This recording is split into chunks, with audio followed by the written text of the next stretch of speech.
Quilters Newsletter TV, the Quilters community, is brought to you by Handi Quilter, designed by a quilter for quilters. Sulky, express yourself with sulky and create with confidence. Brother, it's so easy with Brother at your side. And QuiltCut, easy fabric cutting for quilters. Hi, and welcome to Quilters Newsletter TV, the Quilters community.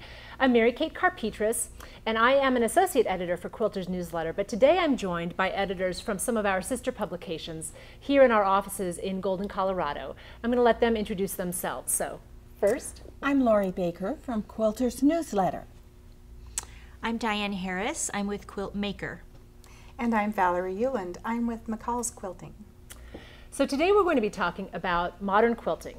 And it's definitely a topic that is of interest to those of us in the publishing world, in the quilt industry, because it's something that got its start online with blogs and Flickr and YouTube tutorials, but it's really grown, and it's a movement that's really vibrant, and it's definitely one that the quilt industry is interested in reaching out to and serving. And so it's something that we talk about a lot here behind the scenes about how we can best serve our entire audience from traditional to modern. And so we're just here to talk about some of those issues today. So, ladies, thanks for being here.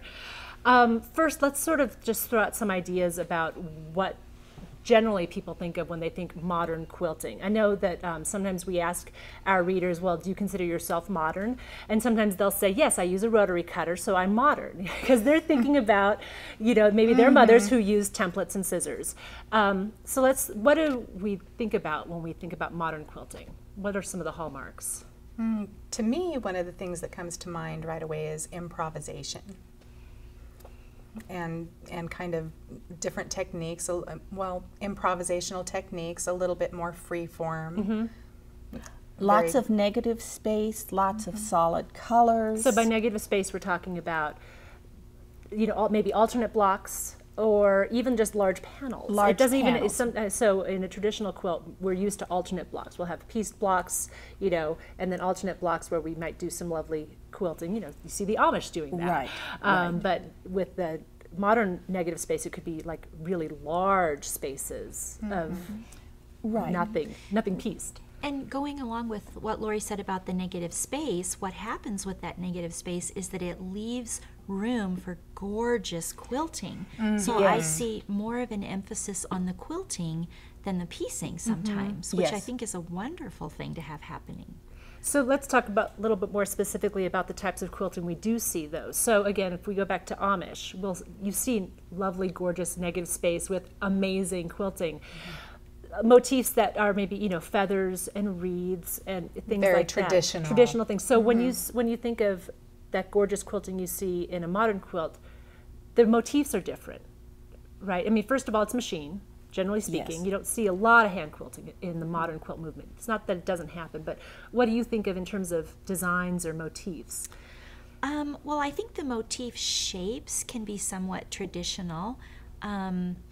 But the quilting is done very closely oftentimes, and sometimes something that I feel like I see a lot is something that's very densely quilted up to something that's quilted much less densely, so that it gives some real definition, which I love seeing that. You'll see a lot of definition, I guess you'd call it, on modern quilts, which is just a great thing.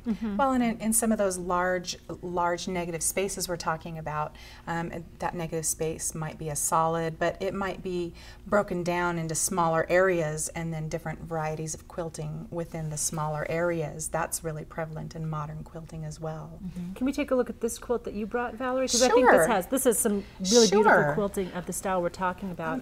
This is a quilt that will be in an upcoming McCall's Quilting magazine. This one was designed by Jen Sorensen and was machine quilted by Angela Walters.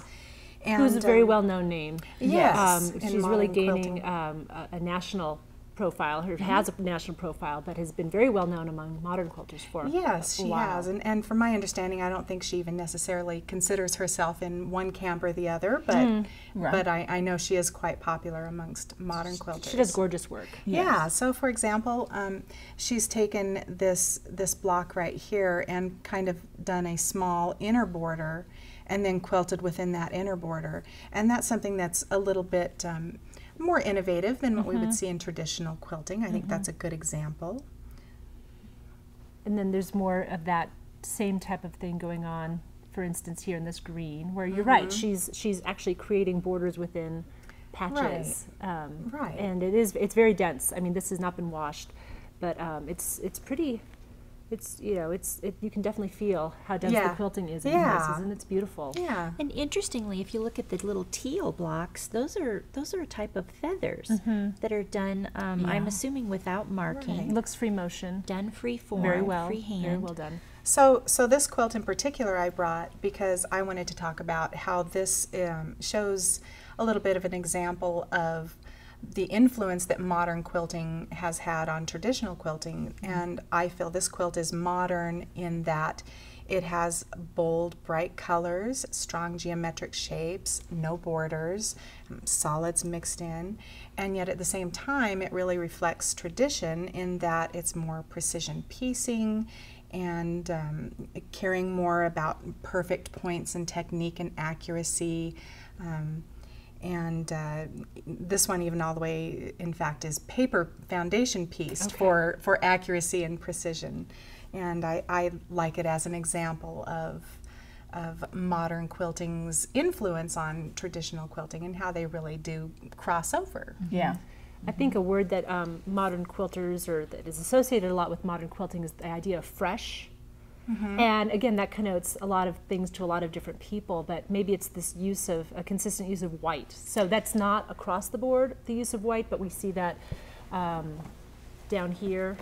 So this runner, wall hanging by Jen Daly, is in Best Modern Quilts, which is a Quilters Newsletter publication. So very simple, much simpler than that, although similar color scheme in some ways, except for the warm colors. Very simply done, but again, that white against the stark, dark colors and the cool colors, the cool palette, is one of those things that we think of when we think of modern quilting. And then also the quilt that's underneath it also makes use of a white recurring patch against color. So we don't need to, we can put these back. But we ought to show this one too, which is that very improvisational kind of thing. If you look at places it doesn't match, the corners are cut off, and it's lovely.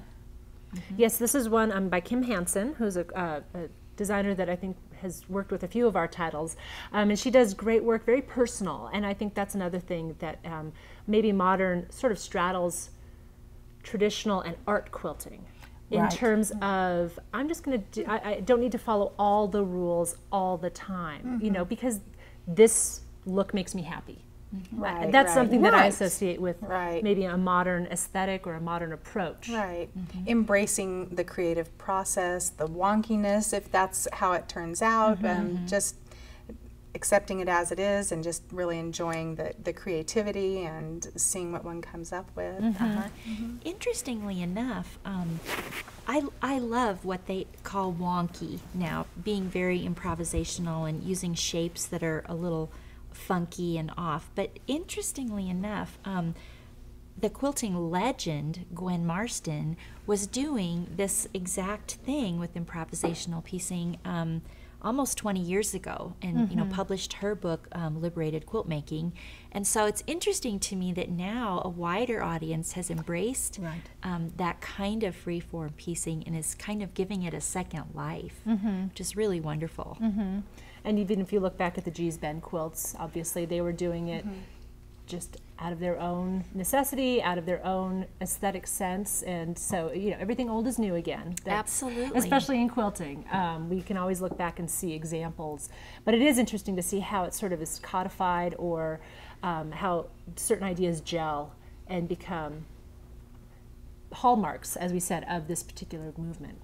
And it's still changing. Yeah, absolutely. Now we have, instead of the solid colors, we see a lot of the very low contrast kind of low volume low prints. volume is the word that's used, but low contrast is probably a more traditional way of describing it. And you know, it's interesting to me. I'm excited to see what's going to happen now. Where are we going from here? Yes.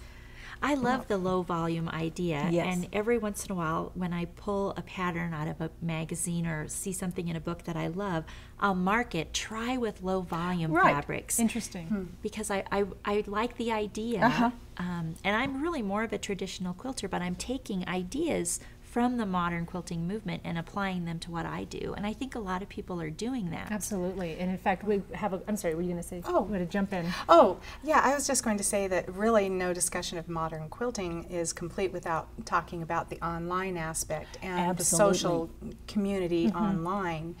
And, you know, I kind of imagine if a person were at home and just having fun sewing, making a quilt, seeing what they came up with, using up their scraps, making something that's going to be useful, and then say they wanted to share that with someone, and instead of waiting an entire month to go to the next local guild meeting, you snap a photo, post it online at a photo sharing site, and your friends online, people anywhere in the world literally who are interested in the concept, can give you immediate feedback.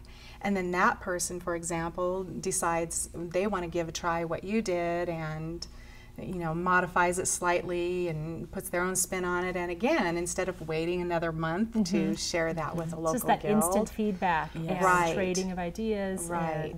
And how wonderful to have the internet as a tool to meet other people that are as passionate as you are about this. Absolutely. I think back to 30 years ago when I became a quilter. Oh, that I would have had the internet to find other people who loved what I love.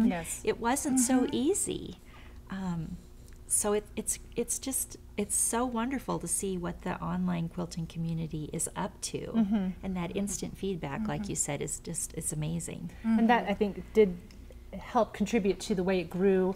It has an association with being a younger woman's movement, which is not true, because I didn't attend QuiltCon in early 2013 in Austin, but I know from what I heard that there were people from across the age demographic there, and I know from guild meetings, it's not just a Gen X, Gen Y movement. It's really an aesthetic. It's what appeals to you. But maybe because it started online, that really is where it did start. And more computer savvy people who live online more often than the rest of us. In as much as a typically younger demographic may be simply more comfortable interacting online and be more familiar with the different social media sites. I just wanted to go back to what you were saying about the traditional, you know, being more of a traditional quilter, but taking some of the ideas. And I wanted to talk about the quilt that we have on our design wall up here, Abacus, by Bev Getchell. And Bev is a designer who we work with often and is a traditional quilter. She does lovely, beautiful work and really varied. And this is an example, I think, of somebody doing the same thing who's more traditional and taking things. So for instance, this is very ordered, and but I like the overblown log cabin blocks and the way that they're cut in half, and the kind of the symmetrical asymmetry, if you will. And that's one of the things that I like about modern quilting that I find inspiring is if there's a block you like, you don't have to make 20 of them. You know, just to get a quilt out of it. You can make one big one or a few of them. So let's just take a look at this quilt that's down here underneath. Is what I think of. These are just big flying geese units, you know, and she's just working with large flying geese units and some solid patches and turning them every which way and just seeing the shapes that can emerge. And so if you want to make a flying geese quilt, make one that makes you happy. You know, it doesn't have to be this particular layout, this particular size of unit, this particular size block. It can be just experiment, blow it up, shrink it down, reduce the number of blocks that you're using. That to me that's one that I'm a calling card of modern quilting that I'm seeing a lot, or at least the one that's calling to me. Let's put it that way. What's interesting here is that not only has she used a much larger scale patchwork, but you can see here she changes the scale of the quilting. It's the same quilting, but here it's on a larger scale, and then here she takes it way down to a smaller scale, which is a very cool idea. Again, just playing and exploring, and it's not completely revolutionary, but it's not something you might see in quote unquote a traditional quilt. Any last words on modern quilting or traditional quilting? I think personally it's just do what makes you happy. I say that all the time, but it really is, that to me is what it's all about. Anything that is getting more people to create, more people to sew, to make quilts for the people they love is an excellent thing. I think it's wonderful that women of all ages are making all different kinds of quilts and are, like you said, making things that make them happy. Yes. You can't argue with that. Right. It actually contributes to and builds on the tradition in new and exciting ways that help inspire us to try different things and try new things. That's right. So true. Yeah. Well, thank you so much for joining us today. This was very interesting, and of course this could be a 3-hour roundtable conversation, but we don't have time for that today, so we're going to sign off. Thank you so much for joining us, and we hope to see you next time. Take care. Bye-bye. Quilters Newsletter TV, the Quilters community, is brought to you by Handi Quilter, designed by a quilter for quilters. Sulky, express yourself with sulky and create with confidence. Brother, it's so easy with Brother at your side. And QuiltCut, easy fabric cutting for quilters.